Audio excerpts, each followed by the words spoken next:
So that was shared about. There's an orphanage, Nikolavka orphanage. It was in the eastern part of Ukraine, and our kids' orphanage director knew a lot of the children who were from that orphanage because it was very close by, and so the orphanage director shared that with our adoption facilitator, who shared it with us. We believe it to be true, right. And based on what we've seen, it seems certainly plausible. Certainly plausible, right? Like we don't have that firsthand account, and I wasn't sure if any parents were here that had children in Spain to be able to confirm that. But so far, I guess we haven't heard that story. But that's one that that's why we said, what happened to our son that was caught on camera? Can you explain? Can you actually elaborate about that? Because that video was super graphic. Yeah. It was quite serious. Yeah. Can you elaborate? Give me a little background. Yeah. Our children were in one facility all year, and like Leo shared during our portion, there's been this power struggle between two Italian groups, and so the one wanted them to stay because they were getting the money. The one wanted to remove them, saying they want to remove them because it's going to be a better place for them. And the Ukrainians were also, though, told that if they go to this new place, they're going to be separated by age and gender, and they're already in a very small group. So we're very worried that if children are separated from their Ukrainian caregiver, which is just one person at this time, that we will lose track of them, right? Like the other stories of trafficking feels like a very plausible threat right now if our kids are separated. And so it sounded like, you read between the lines of what they're saying. And we have been talking to some of the Italians who were like, hey, we're watching you, and our kids are telling us what's happening. And you can't just... You're not in a box, where everyone is watching, and we're going to tell everybody. But they had been threatening to move them many times in the last month or so. So they'd say, we're coming tomorrow morning at 9 o'clock. And all the kids would pack everything they could into their luggage, and 9 o'clock would come, and they would come. But the Ukrainians were like, no, we don't want to be removed. Please let us stay here. And they would leave. And so they kept pushing them off a couple of times. And then the day that they were physically removed, they knew they were coming earlier in the day. They did we're going to come at 9 o'clock again. And everybody was there, and they said, no, thank you. We don't want to be moved. We want to stay here because this is where we can stay together. And so they actually left first. At first they left. That morning they left, and they're basically pretending, okay, we're going to go away. And then 6 hours later, they came back, opened the door themselves with a woman who had a key. The police came in, and some of the younger kids had already started going down the stairs, and our son was still in the building. And he said to me, because he was communicating this entire time, he's like, I just knew the way that they were coming up and after us that they were going to do something to me. He could already feel it, right? So he said, and I believe him, anything our children say to us about this situation, we believe. We believe children more than adults right now. And he said he walked down the stairs, many flights of stairs, with the police all around him. And he said, I didn't do anything. He's like, I walked down peacefully. But when I got to the van and I was supposed to get in, he's like, I knew this was wrong. And he's the oldest of the group. And he said, no, this is not what we want. We don't want to go. And so he resisted getting in the van, but he was not aggressive. He was not violent. He just was resisting and saying the wishes of all the other kids who, had already complied because they're younger. And he was brave enough and bold enough to stand up for them. And in the video, you can see what happened. And the people who sent the police to do this, we had direct messages with this man. And he admitted to us in these messages, I told the police to come in. If there was resistance, I told them to use force. So why is this Italian guardian telling police, sure, go ahead and use force on minors if they resist? When is that okay? When is it okay ever to touch children in that way?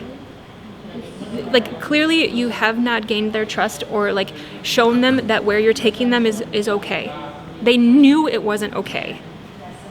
And now everyone's watching, and this video has, I don't know that it's gone viral, but it's gone all across the American government, the Ukrainian government, the Italian organizations that are a part of this, the embassies in Italy. And they're in a holding pattern because everyone's watching. But the plan, as we understand it, was to separate the children. Some were going to go into Italian homes. This is illegal, right, by the way Ukrainian law is right now. Children are supposed to stay in groups. They're not supposed to be adopted, which is our problem, right?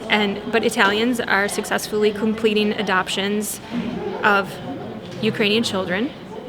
Italians, because they're saying it's okay without Ukraine's support, and that they're just taking kids into homes, like this girl in the video with the mayor of whatever area of Italy she was in.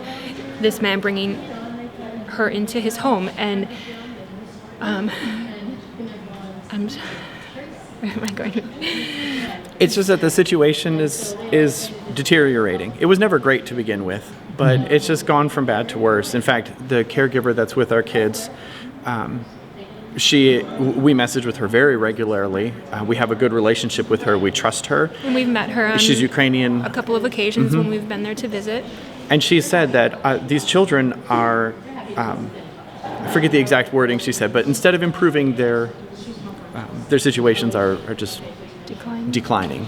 And she can't wait to leave because it's such a bad situation. Do you want to talk about your children? Like, what are the names? That we're not doing. We were advised, just for their own protection, to not. I mean, we've already been requested by a few governments to stop sharing the video. Well, but the Italian government doesn't want us sharing the video, but we're like, Matt, no, we're going to, because the minute we stop, that's when you're going to start thinking that we're complicit or complacent, and we're not. Right. It's inappropriate what's been done, and just because you're a government doesn't mean you get to do it. That's true. And then how old are they? Currently they're 15 and 16, but very close to being 16 and 17. And yeah, we refer to them as M&M. Their names begin with M. And like our family favorite candy is M&Ms, so it's been like our little, I don't know.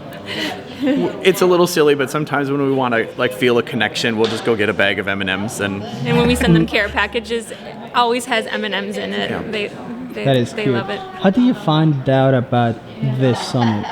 Like, who did you meet? Yeah, Who brought you here? Steve and Jennifer Heineman are integral in this group, and they have a prospective adoptive daughter who lives with our kids.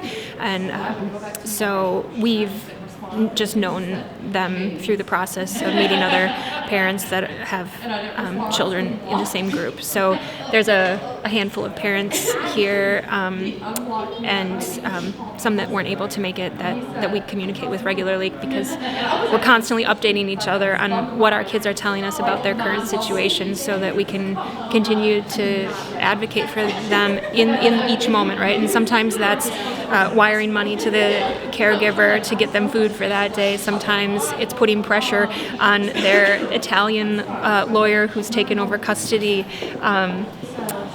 to say, hey, why haven't you done this you promised, or that you promised? Our son is asking for this.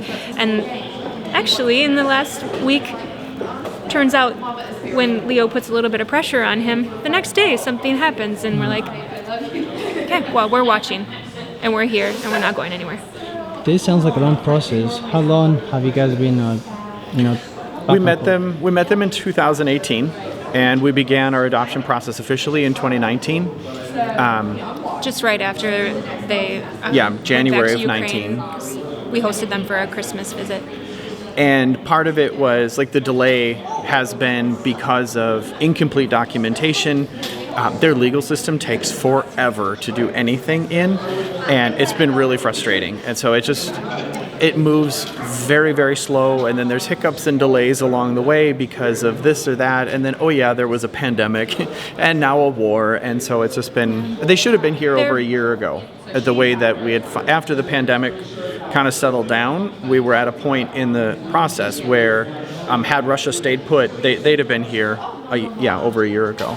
So that makes it about 6 years in the process, if I'm not mistaken. Not quite. In this coming winter will have been 5 years. But yeah, and a large chunk of that was finding their documentation and identifying who their biological parents were, and then subsequently having their biological parents' rights terminated. So that was a long stretch in the first couple of years. But then Ukraine has a mandatory 14-month waiting period until children can be registered for adoption and then be available for international adoption. So we were timing our paperwork on the American side to coincide with when they were available for international adoption, and we accomplished that at the right time. That's why we got to be in that 15% of our dossiers accepted. Ukraine recognizes that we are acceptable, adoptable parents of children from Ukraine, and we were just waiting for them to invite us for the official match of that. It's there's 3 adoption trips, and so this would have been the first one that we were waiting for when the war broke out. Now, since Senator he gave a news that he's going to talk to one of his colleagues, and also now with the recent news about there's going to be a meeting tomorrow. Yeah, that's encouraging. That's what you feel? That's something do you believe this process is going to end soon? Well, I mean, it's hard to know what to believe.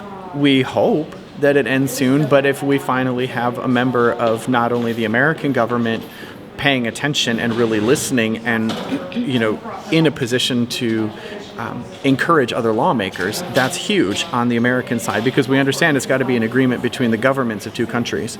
And so if we can get our government on board, which it sounds like maybe the wheels are starting to turn on that, so that's encouraging. And then if there's a meeting with the ambassador of Ukraine tomorrow, I mean, that's phenomenal, because then that means that we have an ear within their government. And so it's bringing together the governments, and that's what we need. And so this could be the beginning of something really good. We've learned over the years to be cautiously optimistic about things, and for good reason, because it doesn't always pan out. So we're really hoping that this is the exception now, and that this does pan out. That's great. Now, can you state your first name, last name, and where you guys coming from? Mm-hmm. We are Leo and Wendy Van Asten, and we're from Fitchburg, Wisconsin. All right.